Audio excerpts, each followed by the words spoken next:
नेता और देश के शिक्षा मंत्री माननीय धर्मेंद्र प्रधान जी हैं,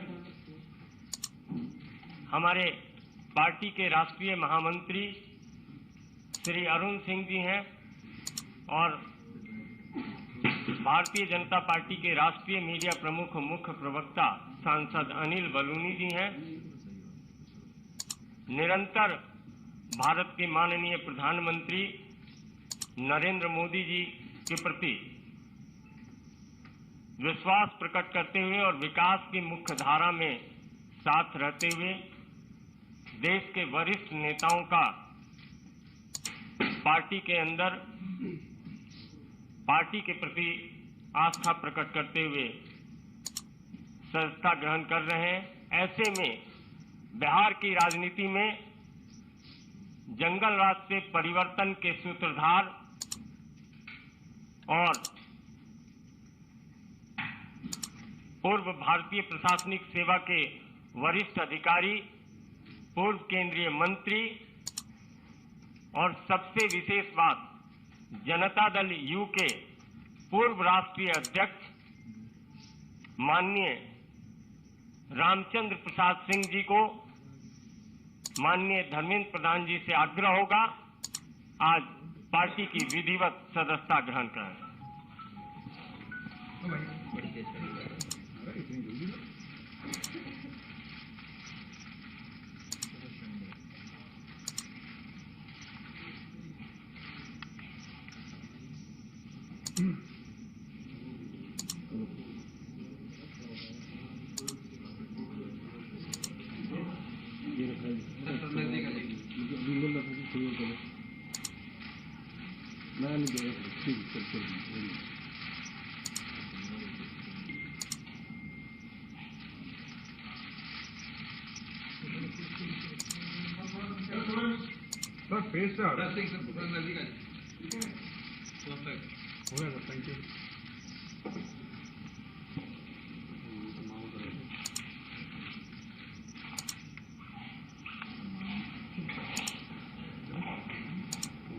मेरा विनम्र निवेदन है माननीय धर्मेंद्र प्रधान जी से कि आप संबोधित करें। माननीय धर्मेंद्र जी।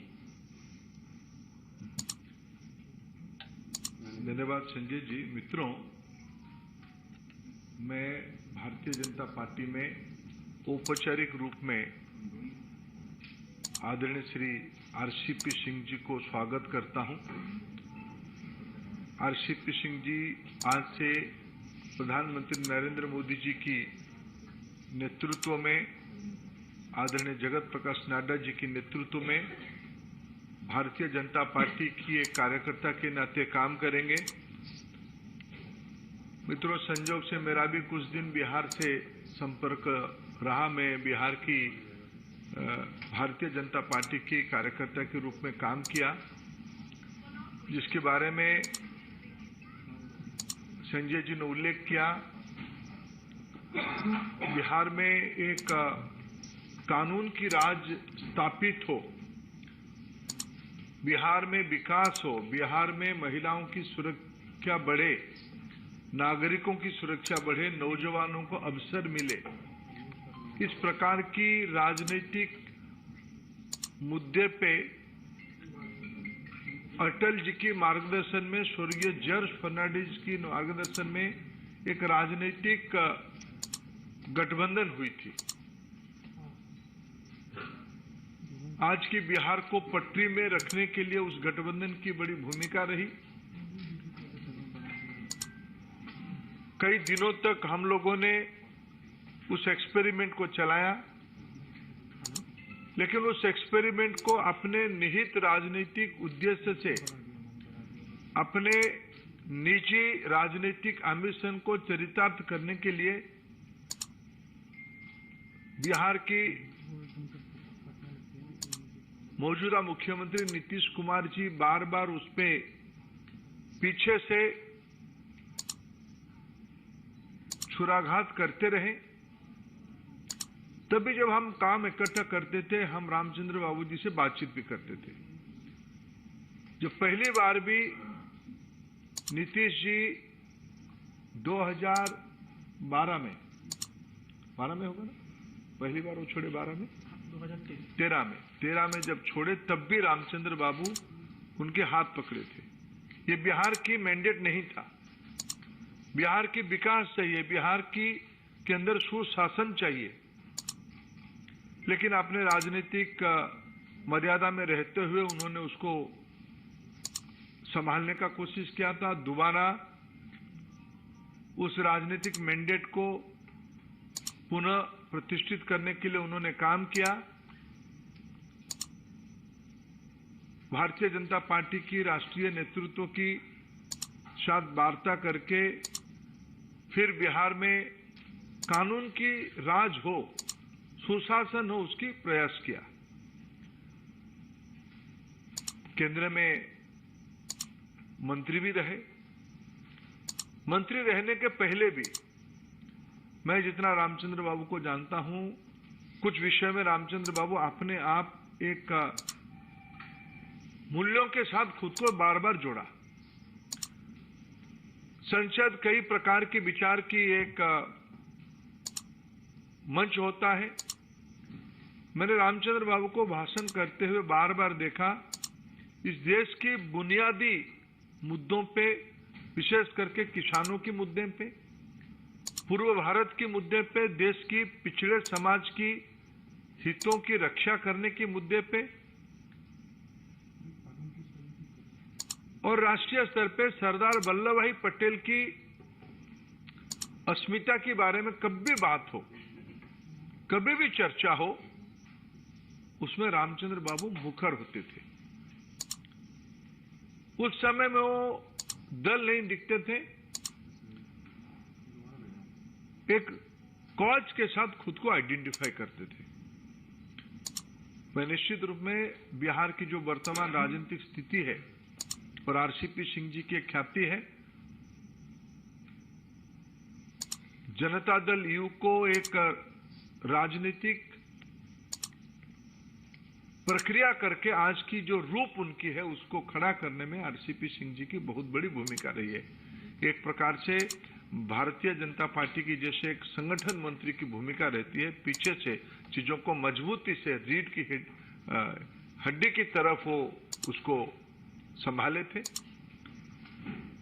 जो बिहार में अति पिछड़ों की प्रयास चली, प्रयोग चली, उसके पीछे उनकी वैचारिक स्पष्टता के साथ उसको संगठित करने में बड़ा भूमिका रहा है।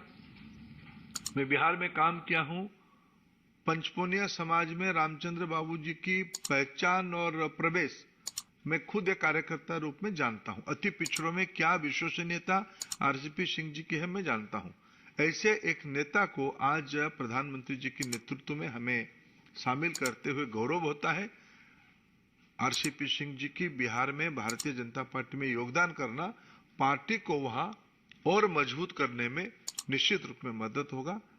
हम लोग सफल होंगे। मैं आरसीपी सिंह जी को पुनः बीजेपी में स्वागत करता हूं और निश्चित रूप में उनकी सेवा पार्टी के लिए सकारात्मक रहेगी। मेरा विनम्र निवेदन है, जनता दल यू के पूर्व राष्ट्रीय अध्यक्ष जिन्होंने अभी अभी पार्टी की सदस्यता ग्रहण की है, ऐसे माननीय श्री रामचंद्र प्रसाद सिंह जी से आपको संबोधित करें। माननीय रामचंद्र प्रसाद सिंह जी। बहुत बहुत धन्यवाद संजय जी। आदरणीय धर्मेंद्र प्रधान जी, आदरणीय अरुण सिंह जी, आदरणीय अनिल बलूनी जी, यहाँ मीडिया के सभी साथीगण, मेरे लिए यह बहुत ही गौरव और गर्व का क्षण है कि आज मैं भारतीय जनता पार्टी की सदस्यता ग्रहण किया हूं। इसके लिए सबसे पहले तो मैं माननीय प्रधानमंत्री जी को, पार्टी के राष्ट्रीय अध्यक्ष आदरणीय नड्डा जी को, गृह मंत्री आदरणीय अमित शाह जी को और जिनके हाथों से आज मैंने सदस्यता ग्रहण किया, आदरणीय धर्मेंद्र प्रधान जी के प्रति आभार प्रकट करता हूं कि मुझे आज यहाँ उन्होंने सदस्यता ग्रहण करवाया।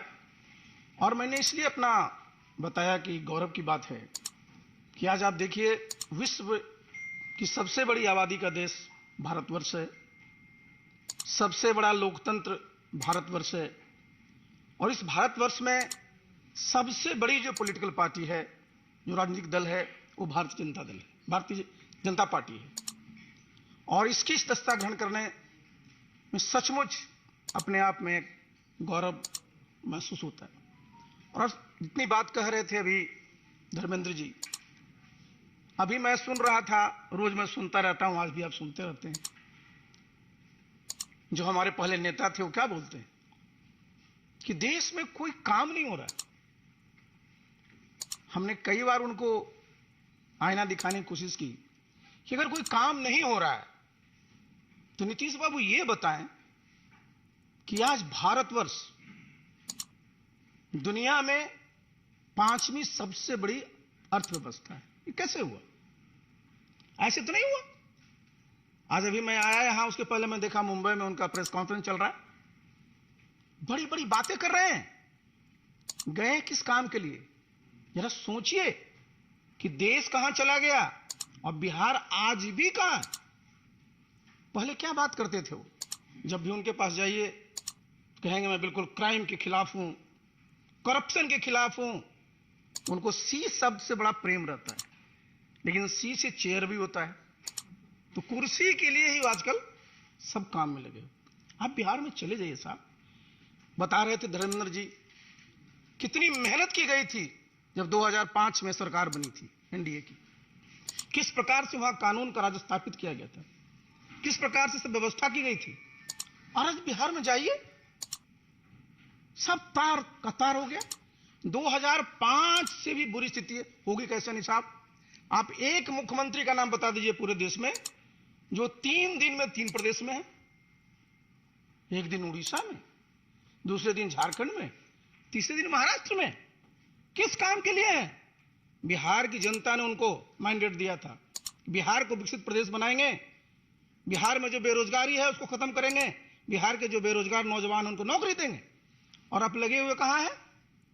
कहते हैं साहब मैं तो सबकी एकजुटता कर रहा हूं, विपक्षी एकता कर रहा हूं। नीतीश बाबू, आप बार बार इतिहास की बात करते हैं, इतिहास भूलिए मत। हमेशा जब भी ये लोकसभा का चुनाव आता है, 2019 को याद कर लीजिए, उस समय भी साहब विपक्षी एकता की बात चली थी। 2019 में आप देखिए यूनाइटेड इंडिया करके रैली कितनी बड़ी बड़ी हुई थी, लेकिन आप क्या एकता करिएगा? आपका नेता कौन है? बिना नेता को एकता होता है क्या? नेतृत्व कौन करता है?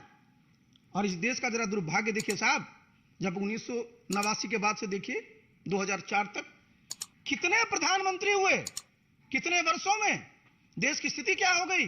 देश का सोना भी बाहर गिरवी रखना पड़ा था। और आज भारत G20 का प्रेसिडेंट है। मैंने जैसे पहले भी कहा 5वीं आर्थिक पावर है, और प्रधानमंत्री जी ने इस देश की एक पहचान दुनिया में दिया है। तो ये गौरव का सबके लिए विषय है। लेकिन किस काम में लगे हुए? बिहार को आगे नहीं ले जाना है, बल्कि जो मैं बार बार कहता हूं कि लोग उनको बोल देते हैं पीएम। तो मैं इस बात को कहा था कि नीतीश बाबू अब पीएम थे, पीएम है और पीएम रहिएगा। लेकिन पीएम का मतलब क्या होता है? पी मतलब पलटी, एम मतलब मार। पहचान क्या बनी है? बताइए साहब, कितने बार आपने विश्वासघात किया है? तो ऐसे साहब समाज का और देश का कल्याण नहीं होता है। तो मैंने इन सब चीजों के मद्देनजर मैंने तय किया कि मैं उस पार्टी का मैं राष्ट्रीय अध्यक्ष भी था। बिहार में उस पार्टी को मैंने गांव गांव तक पहुंचाया, जितने बूथ है वहां तक पहुंचाया। आज क्या स्थिति है? सब जितने कार्यकर्ता हैं सब हमसे पूछते हैं सर कुछ निर्णय लीजिए। आज निर्णय हुआ है, आप देखिएगा बिहार में नीतीश बाबू का कुछ नहीं बचेगा जी। अपने रहेंगे, उनके राष्ट्रीय अध्यक्ष रहेंगे, और जिसको मैं भुंजा पार्टी कहता हूं वो रहेंगे। बाकी सारा का सारा बिहार चाहता है कि केंद्र में जिस प्रकार से आदरणीय नरेंद्र मोदी जी देश के गरीब लोगों के लिए काम कर रहे हैं, उसी प्रकार से बिहार में भी काम हो। अब वो बताते हैं कि साहब गरीबों को कोई काम नहीं होता। भाई प्रधानमंत्री किसान सम्मान निधि योजना में तो गांव में रहता हूं, इस्तीफा देने के बाद अपने गांव में रहता हूं। किसी समाज का हो, किसी धर्म का मानने वाला हो, सबके खाते में 6,000 रुपया जा रहा है कि नहीं जा रहा है? सबको महीने में प्रति व्यक्ति 5 किलो अनाज मिल रहा है कि नहीं मिल रहा है? ये क्या है नीतीश बाबू? ये साधारण उपलब्धि है। तो इसलिए साथियों, इन सब चीजों को देखते हुए मैंने सोचा कि जब आप फिर से वहीं पहुंच गए हैं, फिर से इनका क्या था, नीतीश बाबू का पूरा वजूद क्या था? इन्होंने संघर्ष इसके खिलाफ किया था, आरजेडी के खिलाफ, और आज उन्हीं गोद में बैठे हुए हैं और कह रहे हैं आजीवन वहीं रहना है। तो मेरे ऐसा व्यक्ति के पास आस्था क्या था? मैंने 6 अगस्त को इस्तीफा दिया था और आज 11 मई को मैंने भारतीय जनता पार्टी की सदस्यता ग्रहण की है। बस भगवान से मैं यही प्रार्थना करूंगा, मुझे ताकत दें और मैं पूरी अपने सामर्थ्य के साथ इस दल की, इस देश की और प्रदेश की सेवा कर सकूं। बहुत बहुत धन्यवाद।